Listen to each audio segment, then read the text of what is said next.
Welcome to Impactful Interviews with Yaba Baker. I'm starting these interviews because I want to interview people to inspire and give background on how to achieve high goals and achieve your dreams. And today, my guest is Bri Hall. Bri Hall is a social media influencer with over 1 million people following her. She's also an amazing artist that draws these amazing pictures. She's a singer that has hits. She's also a social justice activist. She's a public speaker, and not just any public speaker. She has a TED Talk. Okay, so she's not one of these run of the mill out here just doing social media. She's an OG in this thing. She's been doing this for a minute, and she's still young, but she's been around for a while. And so here's the thing: we're gonna do this interview because we're very excited about people like her making impact on the world.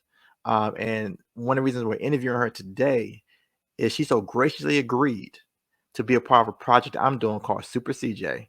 Super CJ is a black boy who's endowed with superpowers to save the earth, and she's playing the mom. So we're very excited about her being a part of this process. I'm going to bring her on, and we're going to do this interview because I think you guys can be really excited to talk to her because she is very inspiring and she's done a lot for the community. She's doing a lot in the world. Welcome, Bri. Hi, I'm so happy to be here. We're so happy to have you here. We are very excited for you to be a part of the project that we're doing. But before we do all that, I do want to get a little bit background for your social media influencing, right? Yeah, I called you an OG because you really are. thank you. You were you were doing this thing before it became popular to do it. And I know a lot of people now it's trendy to get out there and do social media and make your money and get a part of the YouTube program and things like that. But your process and the way you did it was very organic Mhm. and very authentic. So give me a little background how you got started and where you are now. Yeah, so I think like a lot of great things and people who do great things, sometimes you stumble into them by complete accident, right? Sometimes that's why I always tell people like don't try to get too committed to an idea of your future because sometimes you try something in your present and like I said to my audience, it completely realigns your path to your future. So for me, it was a complete accident. I was actually drawing and I speak about this a lot, but having foreign parents they really want you to go into like STEM and different things like that. So I knew that my arts programs I was auditioning for were all way too far away, so I ended up having to go into a magnet science program. I know to some people that might be like had to go, like, girl, that's a blessing, but when you're an artist, I had to go.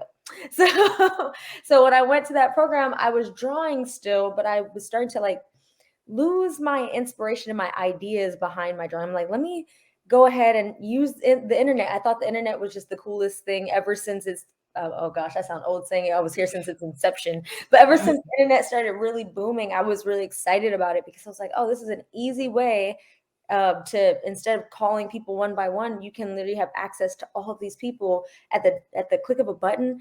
So I started a contest called the Request Contest on Facebook, actually. Okay. And from there, I was like, all right, you guys tell me what you want to see me draw and vote on it. And the vote that gets the comment that gets the most likes by midnight, I'll do a speed portrait of that. Ended up the request contest went super viral on Facebook. I was starting to get strange uncles friend requesting me, and I was still Not in the high strange school. uncles.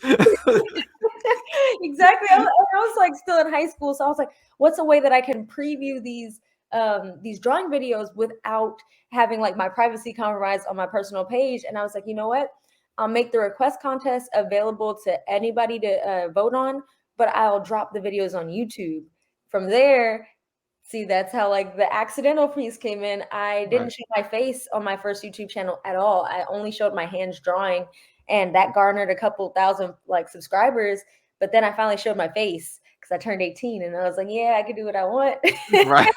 Freedom. Freedom. And then from there, my first video, which was requested as I believe it was a hair tutorial, that one I think got over 50,000 views on its first go Nice. around. And then the requests just kind of kept coming. So what I'm living in is the request contest that never ended, essentially. And now here we are, and I've been on social media in total. I think what 10 plus years now, but for like my career wise, I'd say about 5.5, 6 years. And then you said career wise. So now Hmm. you're in a position where it's turned into a career for you, Oh right? yes. And so now there's a career and you have managers and agents and that kind of thing.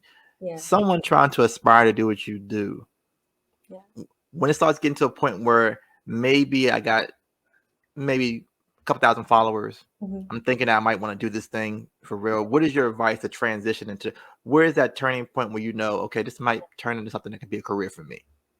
I would say this is kind of cliche advice, but I know a lot of people now, just like with anything where people hear you can make money, a lot of people get into social media just because they know they can make money. And that Okay. I think is the very wrong approach because almost every person I know that's 100% successful did it to connect with people. So I think Hmm. having a people first approach to your social media is the way that it starts to funnel into a career quite organically. I tell a lot of people like my first YouTube check was 87 cents. Like, please do not, you know what I Right, mean? right, right. Uh, You can't go even into buy it. anything right now with 87 cents anymore. So, Yeah, exactly. So it's like if you go into it for money, you'll be very disappointed potentially for the first year, 2 years, couple months, however long. And for some people, I know they've been sitting at those followings for a long time. So like, it's important to garner an audience and just be very authentic to yourself.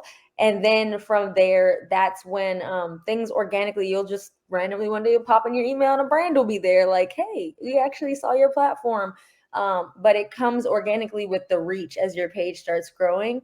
And then for me, I started having so many brands and things reaching out that I was like, all right, I'm still a college student. This is too much for me to do by myself. And that's when I started outsourcing for management. And then agents, which do all the booking and everything. The ball just kind of kept rolling from there. but you really took it as it came. You didn't try to jump ahead and get agents and managers before there were actually things to manage. Yeah, no, exactly. They was literally gonna be managing conversations with me at that point because I was like, Right. if I got them first. Plus, agents and management, they take a percentage of your earnings, right? So like you want to actually be somewhere where you're earning before you have people taking a percent. Because if people taking a percentage of nothing, like imagine if I had brought them on when I was making 87 cents. Like They wouldn't be happy. yeah, I would probably be able to. I couldn't even get mints at 7-Eleven for that. So I No. just, so I tell people like wait until see what you're capable of on your own first, like with managing your email, your inbox, all that stuff. And then once it starts to become an undertaking where I'm like, getting regular inquiries and I can't handle it anymore, that's when you start, paying people to handle things on your behalf. That's good advice. Thank you. Now switch gears a little bit. Mhm. We've been knowing each other for a little while. Yes. So I want you to tell people Mhm. how we met, our background, and what you remember about that time period when we just started getting to know each other. Oh my goodness. So you have known me since I was like 4 years old. This is just so surreal to think about because it feels kind of like yesterday. Honestly, when Right. one of my fondest memories was actually watching you print out one of like the first copies of your book as Mm. a kid. And I remember that being really inspiring for me because I'm like, I'd never seen anybody write in a book. Like I used to write all the time in stories and things like that, but I was like, to see that printer moment and then actually see it on shelves was like a man, nobody could tell me nothing. It kind of really gave me that attitude of like, y'all can't tell me nothing. I was already very like rebellious with art, but like seeing you, you know what I mean, take an idea and bring it into fruition was like, all right, yeah, I know I can do these things now, whatever it may be. And so I want to say thank you for that too, just allowing me to be around as a little kid and see these moments of progression because it's a really inspiring story that you have as well. Oh, thank you. I appreciate that. And me and Asmer, if you guys don't know, Asmer is my wife. We love Bri. We she was like our surrogate child before we had children. Yep. So we want her to be a part of everything. If Mhm. some of you guys might know my background, I started writing books back in 1996. So I'm Mhm. kind of OG of the publishing industry, Yep. before it became a thing. And it's one of the things where Bri was my first voice for Princess Brianna. Yes, She for helped take photographs on my book tour and did some things for my book signings. sure. So it's been a pleasure to see you grow into this woman that you are today. It's really impressive, and I'm very excited for what you're going for, where you're going in life. It's really exciting to watch. Now switching gears, another kind of gear we're switching into is your craziest story that you have about meeting a fan or interaction that just kind of took you like, whoa, what was that? Ooh, I actually had one recently, believe it or not. Okay. So I'm not gonna name this person, but if you follow me on my platforms, then you know who this is. But there is I'm always searching for music. That is just a thing about me ever since the beginning of my channel. Music is kind of more like the forefront of what helps me create because I'll listen to something and then get all these ideas. So even to this day, I'll spend like this may sound absurd to a lot of people, but you got to be a little absurd to be successful. Just saying, I like, agree. so I would spend like 5 hours just like going through SoundCloud and like Spotify radio stations and things like that, just hunting for like music and I would call it music mining in a way, but Hmm. but there was an artist that I had found a while ago, and I'm like. I say this often, and I'm rarely wrong, y'all. I was like, she is the future, right? And she just did a huge song with like SZA and like has been performing at award shows recently.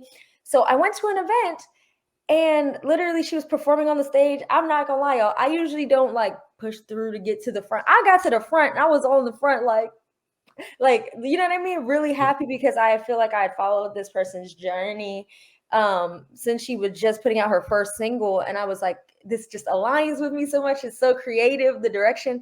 It was giving like modern day Missy Elliott vibes. So I was like, yeah, Wow, I that's right, impressive. right. So I was like, all right, I'm so excited about this person. And she said, she was like, oh, I'm gonna stay after to take photos with people after this event a little bit. So I was already sticking around because, I just want to like meet people and talk and stuff. And then all of a sudden I see her from the distance walking through the crowd. And I'm just like, oh, here she comes. So, I'm still playing it cool, whatever, like Right, having a right, good moment. And then all of a sudden, through the crowd, all I hear is Bri, and it's her looking at me. And she's like, right, Bri. And I was like, you know who I right, right. am? And she said, of course, Bri, I watched your videos all through high school. Like, you're the reason I went to college. Oh, wow. And that was one of those full circle moments. And I was like, maybe that's why I aligned so much with her because literally, like, we've been aligning for years. Like, she aligned with my content growing up. And now she's making this music that I align with like later in life. So I think, that's just a testament to building a community and being authentic to yourself because all my followers is doing some cool stuff right now. So I'm just saying, like, everybody that supported me, like even recent publications and things like that have been journalists who are subscribers, OG subscribers that graduated college and are now journalists. You know what I mean? Wow. So I That's think that's one of the things like that's been such a full circle supporter moment where like being able to watch my supporters grow up and then go into their fields and actually like now we're bouncing off of each other is honestly the coolest thing that's happened to me this year. I feel like, that is pretty cool, Brie. And I think it goes to your point about being authentic yeah. and understanding that you're not trying to do a thing, Mm-hmm. you're just trying to do your thing. Mm-hmm. And I think the more you yourself, the more people connect. And that's one reason I want to do these interviews because I want to pull the curtain back a little bit Mm-hmm. behind how we get there. And we all see the Instagram success, right? It's Yeah. like I had an idea and now I'm a millionaire. And it's like, well, quite didn't happen that way. Not how it happened, It's right? not how that happens for not gonna happen here and there, but it's not the average story. It's not. Which now I'm gonna switch to another gear that I think is important because it's been on my mind a lot here. Mm-hmm. I've been having like a lot of conversations with my guys, my guy friends, and people I'm cool with about mental health. Yeah. Right. Um, Twitch, obviously, everybody knows about Twitch passing away, and I think, especially in the Black community, we have so much trauma sometimes Yeah. that we don't know how to process all of it. And I'm not saying nobody else has trauma. Don't get me wrong. I'm not trying to say Black people have a hold on trauma. What Yeah. I'm saying is sometimes a different kind of trauma, Mm. and it's harder to process sometimes. Yeah. Um, so you have to develop techniques to. We all go to dark places. Mm. So I'm not that person like yeah. I mean, no, I don't know dark places. God got me. I'm saying, yeah, God got you and all that stuff, but it's still a mental piece to this. So for you, we start getting to those dark places, what are the processes you use to pull yourself out of it? How do you Mhm. go about doing it? Because I want Yeah. to help people find ways to try Mhm. to get past these points where, because really, I just saw, and I'm gonna let you speak out of this part. I saw Tyler Perry do an interview recently, Mhm. and he tried to commit suicide twice Mhm. before he became successful. Yeah. And I don't want people to get into that space where they miss what God has for them. Mm. You Yep. know what I mean? So, uh, please tell me what you do, how you go about doing that to get yourself out of those dark spaces.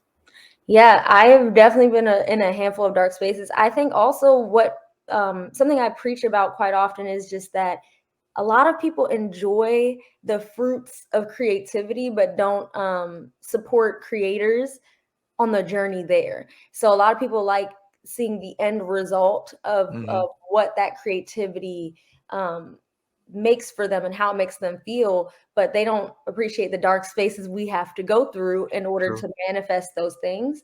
And so, one thing I will say, I really, really wish that people would switch their mindset. I feel like because we live in a capitalist society, people think that, and we're sold this dream from childhood, right? Like once you're successful, everything gets better, all encompassing. And so I feel like uh, our communities, our support system, everybody starts to lose empathy and dehumanize people once they become successful. And so honestly, I feel like it's that brink of success period, or like those lulls where the very dark mental health spaces kind of come in, because people don't sometimes see you as a human being anymore. And I remember for even myself, at one of my lowest points was when I literally took off work. I was just super duper duper duper depressed. And I remember distinctly having this idea that if I wasn't performing or giving things to people, that I had no value to anybody, even myself. And so I remember I went a full week and no one contacted me. And the only people that did were asking me for something. Wow. And that's a side of success that I feel like a lot of people are not aware of. So when we have situations like Twitch, I feel like a lot of creatives and people that are ascending into success really, really empathize with his struggles and his battles, because it can be very lonely to be start attaining your goals. So I would say, number one, this is not the band-aid that fixes everything, despite what people think, but therapy helps quite a bit, just to have a space to um, like I've said this before, it's like the dark stuff is in a container in your closet of your mind. To have a place to just open the jar and like let those things out is important. But also I feel like it is the person's community's responsibility to not dehumanize them once somebody has gotten a level of success, to still see them as a human being and a person that now has more demands than before, right? Because that's one thing I think kind of left me when I started, like, I guess, ascending into my career. um what's it called, communities stopped contacting me like, and reaching out. And so I think reach out to your friends that seem like they're doing okay. Reach out to your friends that are ascending into their success. And that's not to say that people that are in the struggle, in the pits, you know what I'm saying, are Mhm. not going through it. But I remember when I was struggling, people was like, "Oh, you working 5 jobs? Here's a coat. Here's, oh, take my meal swipe." Da, da, da. And there was like this overwhelm of actual support. So I think remembering that even though people have resources, financial resources, yes, they make a lot of things better. Don't get me wrong. You know what I mean? Right. But they don't cure everything, and sometimes they create more problems. So remembering that, like, nothing replaces human connection. There's no amount of money that can replace that. Your therapist could get fired tomorrow. Your therapist can change positions. You know what I mean? And even therapists know that they're not a permanent part of your life. Go sit in therapy, and they're like, all right, let's break down who your support system and your community is. How does your partner support you? How does that, so if you're a community member and you find you have a friend going through a lot, and they go to therapy, don't just be like, oh, they're going to therapy, so like they handling that. No, no, no. A therapist is gonna send them right back to you and say, all right, now y'all gotta work together. So obviously the theme here is community. And so community, it all stems back to human connection. The reason I started my platforms um, is human connection. So maintaining that with people. Those are excellent points, Bri. One of the things that I did recently was it's hard. We tell people all the time, pick up the Mhm, phone, call us if you need me. If you need me, call me if you need me. mhm, But a lot of times we're not going to do that if we're being honest. mhm, So I try to shorten that thought process and say, hey, look, just text struggle to me. mhm, You just text struggle to me, I'll respond. mhm, And we can just sit on the phone. We don't have to talk. We can, whatever you want to do, you want me to come over, whatever it is, I'll do it. But trying to simplify the way to connect, because if you type struggle to me, I know something's going on. You ain't got to mhm, explain it. You ain't got to do it. So I'm picking the phone. You need what you need. You mhm. good? You want me to come over? You want to bring you something? So that way it can be easier for that person to reach out. And I hope people adopt that thought process. It's like just send a simple word text. Don't have to be struggle. It'll be something that word you want to use. I But have let it be. Say again. Sorry, I was gonna say I have an insert for this one for sure. Just literally, during the like what is it? I would say the dry season, right? Because you Mm-hmm. have your rainy season, you have your dry season. During the Right. dry season, when things are good, really talk to your friends and community about how what makes them feel best supported. Mm-hmm. Because that's something that me and some of my close friends have done that's been astronomically helpful in my life. Like they literally um I had a friend really reach out. Nothing was going on with me or anything. They're like, Bri, um, when you are like going like you experience a lot of loss in your community like through death and things like that, and when and you just have like hardship that happens in your life from time to time. When those things happen, what can I do and what makes you feel most supported by me, right? And so I gave them a little list of things. It forced me also to like think about that, like, oh yeah, what does make me feel most supported? And after I gave them that list, there was a time that I was going through something, like tragic, and I just was like, oh, it's been rough or whatever. And the person immediately did the things on that list. So I think also having a game plan, not when it's in the thick of everything, but like during those calm times is the best time to prepare for the storm, you know? That is excellent, Brie. I love that. That is, I'm going to actually adopt that with my Mhm, friends and myself to do that mhm, because, again, when you're in it, you don't have time to explain what you need. You just 100%. kind of need it. So, Exactly. so just having that thing already Mhm, pre-prepared for yourself, for your friend circle, I think will go a long way. So, and mhm. that's why I want to do these interviews because that's a little nugget for me. I'm gonna Yeah. use that nugget. It's like a disaster Um, bag. When the tornado coming down the street, you don't have time to go pack a bag. You got to get right, in. or You go to got the to store, right? get out there. Yeah, you can't go to the store. Everything's sold out. So Basically, already gone. yeah, it's already gone. So yeah, having that bag packed by the door or in the trunk, just an emergency kit for different life situations, even emotionally, is really important. Yeah, 100%. And that's actually going to lead into my next question, which is the program we're doing, Super CJ, the Mhm. animated project. One of the reasons why I was so excited about doing this project is Super CJ is dealing with some anger issues that stem in mental health. So Yep. that's a good way to dovetail into this question. Um, you're playing a mom for this character, and I know it's hard to believe you're a mom. That's what you did a great job, though. By the way, you did a great job. Thank you.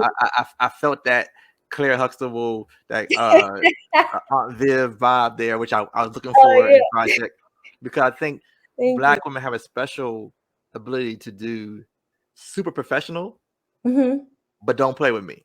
Oh, yes. You know Yeah. what I mean? So, and all of us who grow up with professional moms know both sides. Yep. And I think it's an Oh, you're not important thing lying. to illustrate in that way because I think it's almost unique to the Black community to some degree. So with that being said, um, what do you think about the project? Why do you think it's important? And why do you want to be a part of it? Why do you want to play a role in this? Oh my goodness. So there's like so many answers I have for this. So number one, I feel like sometimes the term they use for this is white space, but like there's blank space, blank canvas space in the industry, especially for like entertainment and things like that.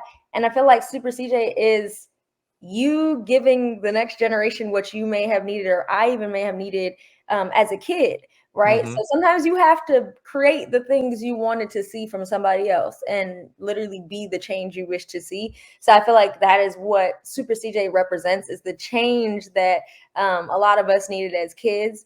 And that's one of the reasons I felt really compelled to be a part of the project, because I feel like it shouldn't be this shocking, overwhelming thing when we just see people that already existing, you know what I mean, on a screen, Exactly. right? And so by contributing this into the ether, it's like, all right, now you're adding a sense of normalcy to something that should be normal already, right? And that's, I think, what the core of representation is about. It shouldn't be a little black child waiting 5-10 years to get their next character, right? It should be this Exactly. that is a constant revolving of characters of many different ethnicities and backgrounds. So I feel like this is going to be just important. And also, it's sometimes really just helps to see somebody that looks like you discussing things that align with what you're going through. You know what I mean? Right. Um, that even tap back into the previous question about like supporters and things like that. Having somebody that looks like you or comes from a similar background, and being able to watch them, on their journey.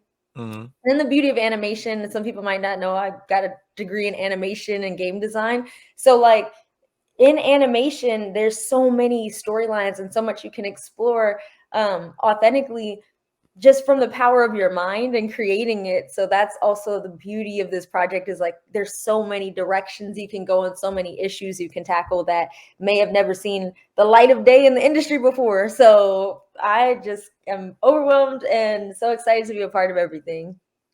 And we're very excited to have you be a part of this. We got two more questions for you. We're gonna let you go. The first one is, you're doing a lot of different projects right now. Okay. So which one do you want to let people know to watch for?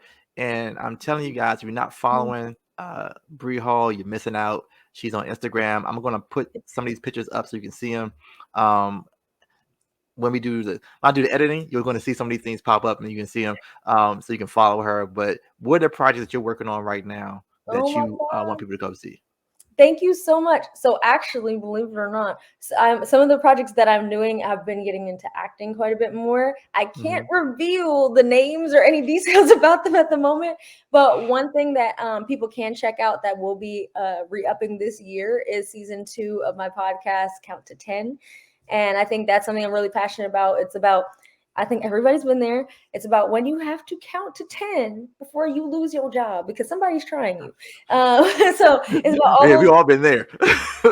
Yep, exactly. And so I bring on a lot of marginalized people that are achieving success, but that have lots of overlapping identities, that have had to count to 10 many times in their life to get to where they've gotten, and kind of getting that background story on everything that they're doing, like, and the struggles that people might not have seen. So that's something that people can look out for season 2 that's upcoming. And I'm very, very excited. We might have to get Yaba on there for season 2. Just saying. Just saying. I mean, I'm open to being on the podcast with you. Definitely. Okay, I was like, this is a soft pitch moment right here, but You ain't got to all pitch. Anything you want me to do, I'm doing. okay. See, this is why. All right, I'm gonna make sure I'm taking a mental note of this, because I'm really, really excited, and these conversations have been so helpful to people. So that's one thing people can look forward to and look up to. Not look up to, but y'all know what I mean. Yeah, you know And what you mean. You and know a podcast. It's been around for a minute. You know how to find it. yeah, it's on all the major streaming platforms and DSPs, so y'all can find it. And it's again called Count to 10 by Bri Hall. Fantastic. Looking forward to that. I'm also going to probably post a link on some of my things for you can go check that out, the first season, because the first season is already out. So you can Hmm. go check out the previous season so you can get ready for season 2. Yep. The last question is, what's the best advice you've gotten to Ooh. help your career business wise? Oh, that's such a good question. And I've gotten quite a bit of advice. There's, you know what? I'm gonna say it's actually my own advice. Okay, good. All Okay. right. So like be how other people receive your good energy or energy in general is not like, you don't have to change yourself Got for you. anybody in the industry, essentially, right? So if you're already somebody that's kind-hearted, with a good spirit, and let's say you do nice things or whatever, and people in the industry are just like, don't care, don't treat it any type of way, that you don't lose anything by doing that. So Right. that's something that I've had to embrace over the last few years, is just like, because I've seen some people get some really bad situations or deals or things like that, and it's made them kind of cold as Hmm. people. And so you don't have to change the core beautiful things about yourself in order to be successful. I think setting boundaries is really, really important. So make sure that if you're somebody that is kind, make sure you do set boundaries for yourself to protect that kindness so that you don't go cold. Because I find the people that went cold kind of like gave out all they had to give, and now they just kind of like, everybody get away from me. So I would say that, because I know that's a conversation I've had with a lot of people that have been struggling, is just feeling like, um like, oh, my talent's gotten taken advantage of, or da, da, da. I'm like, that is purely an issue for whoever took advantage of your talent. You know Exactly. I what I agree mean? completely. That Hmm. doesn't have anything to do with your character specifically. So so stay true to yourself, and everything comes full circle, y'all. The universe been making things come full circle this whole year. I don't know about everyone watching, listening, but there was some decisions I made. Oh, that's a big one. Go based on your morals. Let your morals guide everything, right? Because then people can't say, oh, you're being unfair because it's me or what have you. Literally let your morals be the guiding light in everything that you do. Because I had made some very tough decisions this year with people that was morally based, and everything I did came full circle, like literally. So I'll say it just gave me a boost of like confidence within myself and self-esteem, that I do know what I'm doing. I am making decisions from a good place. So yeah, that's what I will say. I think that's excellent advice. I think both parts are really excellent. And the part about staying true to who you are, Mhm. the reason why I think that's key is this. At the Mhm. end of the day, all you have is who you are. That is so true. So you shouldn't change that based on a reaction or a lack of reaction or Hmm. not receiving compensation. Like you said, that's on that person. Yeah. If they want to be shady, and say it's a bunch of shady people, Hmm. well, maybe you need to change who you're working with, Yeah. change direction. Hmm. Don't change because now that you're hurt Hmm. and now you want to do the same thing to somebody else who hasn't done anything to you. Yep. You know what I mean? So that's really good advice. And the second piece about being morally focused on how you do things, Hmm. that's a long-term thought process, Brie, and I applaud you for that, Thank because you don't see that right away. you. Hmm. That's like investing. That takes time, because Yep. what'll happen is you'll want to get the bag, or you Yep. want to do something and you want to cut a corner. And the Hmm. problem with cutting the corner is at some point in time you're gonna need whatever that was on that Yep. corner that you cut, and it's Yep. gonna come back on you. And Everything. so you want to make sure that you're doing both things, staying true to yourself Hmm. and doing things on a moral basis, because you will trust. Bree's a living example of that. I'm a living example of that. I Yep. could have sold Princess Brianna. Hmm. You'll learn about my different characters by a character called Princess Brianna, Yep. and people offer me different things. They want to make her more ghetto. They want to make her more urban. And I Oh was like, gosh. nah, we're No. not doing that. Not No. for $1. I'm not doing it for $1. Absolutely. And the funny thing, I hope this is reassuring to you, Yaba, and anybody watching and listening, but there was people that were making a ton of money, right? And doing a lot of the campaigns that, believe it or not, there's some campaigns y'all probably familiar with now that I passed on simply because of the back end stuff wasn't um morally aligned, or something on the back end wasn't right. And literally, let me tell y'all, the people that took all those deals, all those campaigns, like no moral compass, like 85% of them aren't here anymore, like in the Wow. industry. You know what I mean? they couldn't sustain that, and then their audience lost a lot of trust for them, lost a lot of respect. And so I feel like also when you have a constant guiding moral like statute, like then people get to also know you on that basis as well. So then you do become that trusted confidant, that person that like, oh, what what Bri has to say, when Bri says it, I know that there's like value behind it, and that she's saying things from an authentic place and not just for the dollar. You know what I mean? Even in sponsored content, I've literally gone to bat, almost ruined some brand relationships just because I'm like, I'm not saying that. It's not And true for me. I'm And not I know saying. that for sure because again, I know you and I know some things you turned down Yep. because it wasn't right. And trust Yeah. me, a lot of y'all probably would have took it, but she didn't. Oh And yes. so she's a real one, y'all. So again, follow her, Bri Hall. She's Instagram, she's on TikTok, she's on uh YouTube.